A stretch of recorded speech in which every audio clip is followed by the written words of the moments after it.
Go on. I just wanted to know because, sorry, I had a nap on the grass. Yeah. Yeah. Okay. No worries. So what did you want to talk about, bro? Or what did you want to ask? About Deuteronomy 21:10-14. All right. Hold on then. Can I record this? Just Yes, if you want. Oh, no, I'm all right, thank you. That's very kind of you. I'm going to have a conversation with him, and then afterwards you. Thank you. I really appreciate this. Right, go on. I'm really struggling with this verse. I know. Can I ask you why you're struggling with it? Who put the argument in your head? Atheists. Right. So Deuteronomy what? 21. 21:10-14. 21:10-14. Okay, go on. When you go out to battle against your enemies and the Lord your God delivers them into your hands, and you take them away captive, and see among the captives a beautiful woman and have a desire for her, and would take her as a wife for yourself, then you shall bring her home to your house, and she shall shave her head and trim her nails. She shall also remove the clothes from her captivity, and shall remain in your house, and mourn her father and mother a full month. And after that you may go into her and be her husband, and she shall be your wife. It shall be, if you are not pleased with her, then you shall let her go wherever she wishes, but you shall certainly not sell her for money. You shall not mistreat her, because you have humbled her. Go on. Okay, so the reason,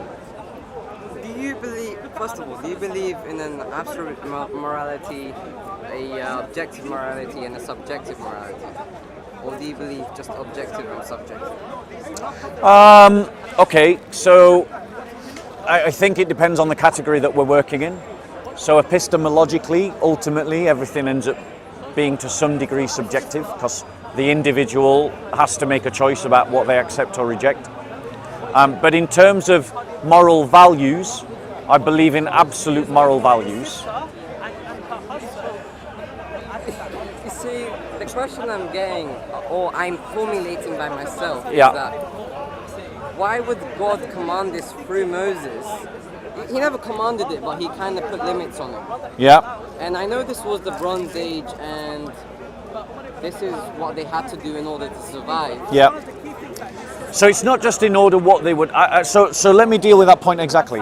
It's not just in order what they would have to do to survive, because clearly you don't have to do this to survive. It's about how much worse they would be if God didn't put limits on their actions. So, for instance, we know as Christians, I guess you're a Christian. Yeah, I'm Christian. We know as Christians that divorce is something that is profoundly sinful, and that Christ forbids divorce except in the case of adultery, right? But he says, because of the hardness of your hearts, Moses was instructed that you should write a divorce certificate. So in other words, Jesus is saying the stubbornness and brutality of the Israelites was such that they would do sin and could not be convinced to do otherwise. So for instance, Jesus quotes the Old Testament law about an eye for an eye and a tooth for a tooth. But then he goes on to say, but I say to you, he who strikes you on your right cheek, turn to him your left. So in other words, the law was limiting sin. It was limiting what they would do. In other words, given where they were at this moment, this is the best behavior that they could achieve. But the reality is that even these limits they couldn't keep to. Even these restrictions they couldn't keep to. And so the law was demonstrating for future generations that sin is operating inside of humanity. And if you don't mind me saying so, this is how you don't behave. Okay. This is how you mustn't behave as a human being. That's what it's telling you. Well, it's so in the Old Testament context, it's putting restrictions on the Israelites about what they do. Now, the thing is, atheists, and this is what you as a Christian must do, you must affirm and assert with confidence the idea of the new covenant. Don't allow the atheist to distort the discussion by saying, oh, well, but God permitted it in the past. Because the reality as Christians is we genuinely believe in the new covenant. We're not out on the street saying everyone follow Moses. We're out on the street saying everyone follow Jesus. And Jesus has said that because of the stubbornness of the hearts of Israel, God permitted them to do things because if he didn't limit them in some way, they would do far worse. Okay, so you believe in the idea that God was changing them at time and then... Yes, Okay. he was tutoring them. Hey, that's And he was tutoring them and he was preparing them for the new covenant. The end journey was always the new covenant. But the thing is, these laws in their historical context are still superior to anything around. Like, surrounding civilizations didn't even give these kinds of equalities or dignities to women that were captured. So I have one And it says to take them as a wife, Yeah. not as a sex slave. But the thing is, right? Like, Yeah. I know I shouldn't be really looking forward to it, but like the questions I've been getting, or the questions I've been asking by myself, Yeah. is that if this was forced marriage, or like if she wasn't consenting, right? Yeah. Was God commanding? Wait. Was God commanding an absolute morality or an objective morality based on society? Well, let me ask you this question. Is a marriage consensual? Yes. Is anything here, what is the giveaway that this is a marriage? You shall bring her home to your house, and she shall shave her head and trim her nails. She shall also remove her clothes of her captivity, and shall remain in your house and mourn her father and mother. So she's given time to mourn. Right, so she's given time to mourn for a full month, and after that you may go into her and be her husband. So if the man is the husband, what's the wife? The wife. Yeah, sorry, my apologies. If the man is the husband, what is the woman? The wife. Right, and is marriage consensual or forced? But was it like that at the time? Well, this is what it's saying. It's saying that you shall be her husband. So it's not talking about sex slaves here. It's talking about you've taken a woman captive, right? You've taken her captive. She's now in your house. You give her time to mourn. You give her time to mourn the fact that she's lost her family, that she's lost her tribe. And then, obviously, if she consents, you become her husband.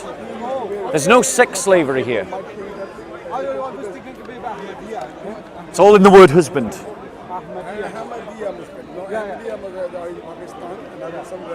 So don't let the atheist distort the scripture. And don't allow the atheist to distort how you think about scripture. Now, are the times of the Bible more brutal than ours? Absolutely. Are you going to find things in the Bible that jar with our sensibilities today? Absolutely. But the reason why they're going to jar with you at all is because you've been raised a Christian, and Christianity has informed your moral sentiments, and that's why you find that there are things in the Old Covenant that jar with you. Does that make sense? Yes, Bob. Yeah? One more question. Yeah, go on. I've heard you say the Israelites were brutalized people and they themselves were brutal, Yes. right? How were they brutal? I know they were brutal, but how were they brutalized? They were slaves for 400 years in Egypt. But does that mean their like descendants were brutalized? Of course. It's like what happened to the Afro-Caribbeans in America. They were taken as slaves, they were brutalized, and then they were let free. Right? But the thing is, they had instilled habits and customs from the time of slavery that still permeate their community. So for instance, there is a problem of absentee fathers amongst the Afro-Caribbean community. That is something that they developed culturally because of the brutality of slavery, because you would marry, you'd have children, and then maybe the man would be resold. And then he'd have another wife, and he'd have children with someone else. And that habit, that cultural habit was formed because of slavery, the brutality of slavery. So yes, if you're brutalized, you become brutal. Look at, Can I also say that the Israelites were brutalized based on their surroundings, like the people surrounding? yeah, it was a brutal world, bro. It was a brutal world that they lived in. Another example to the same would be Palestine, or children that were raised during the short time that ISIS dominated. These children were raised to feel violent and to think violent thoughts. So in one generation, you had children raised in a violent world by violent people who thought violently. So brutalization only takes one generation. But they had it for 400 years in Egypt. But the real world, the truth is that they were just living in a brutal world. Everyone was brutal back those days. So can I say that their parents instilled values in them based on what they experienced, and their children put the same thing on their descendants, And so on and so forth. But then those values, God restrains through His law. So God uses the law to hold back the evil that was in their heart. And that's what God is doing.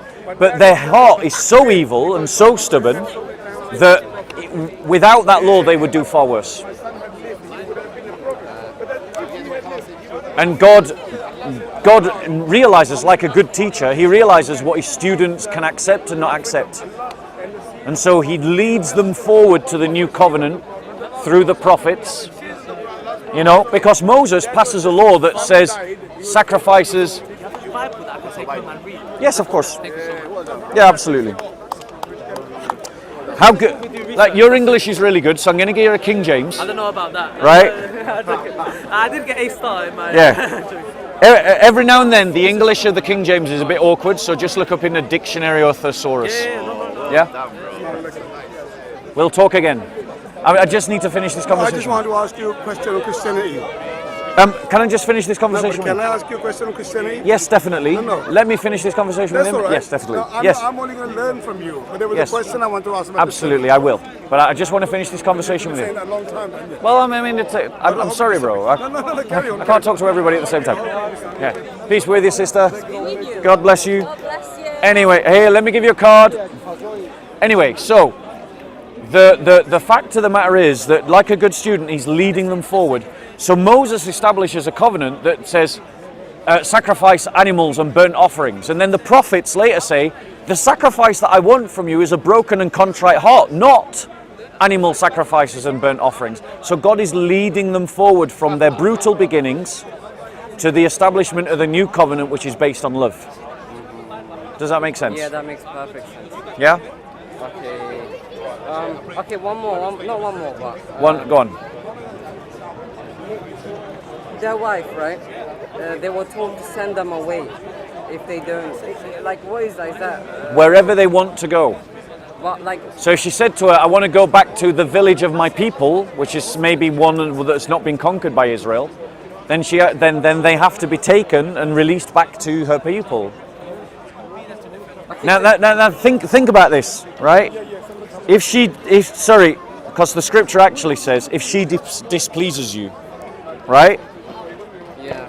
Doesn't define what displeasing is, to be fair, but the scripture says, right?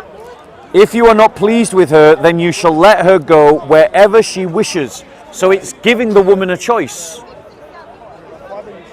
But was it her choice to be divorced? Divorced? Yeah. Well, I mean, it's the vague point, the bit that's not clear, is if she displeases you. So it's not clear what it means by displeases you, but one would assume that someone who's resentful and doesn't want to be there and hates being there is going to end up displeasing the husband. Oh, okay. So I would assume that if she doesn't want to be married, she would end up displeasing her husband, and therefore the husband would have to let her go, in other words, divorce, wherever she wants to go. And she gets to choose where she goes.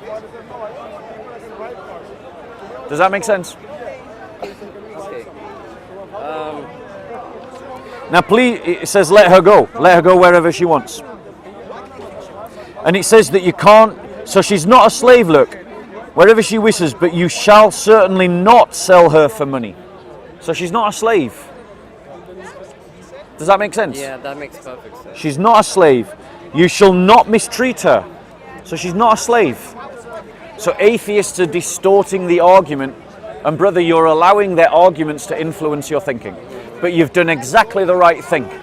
You've come and spoke to an elder Christian, you've come and sought knowledge. So I want to say, well done you.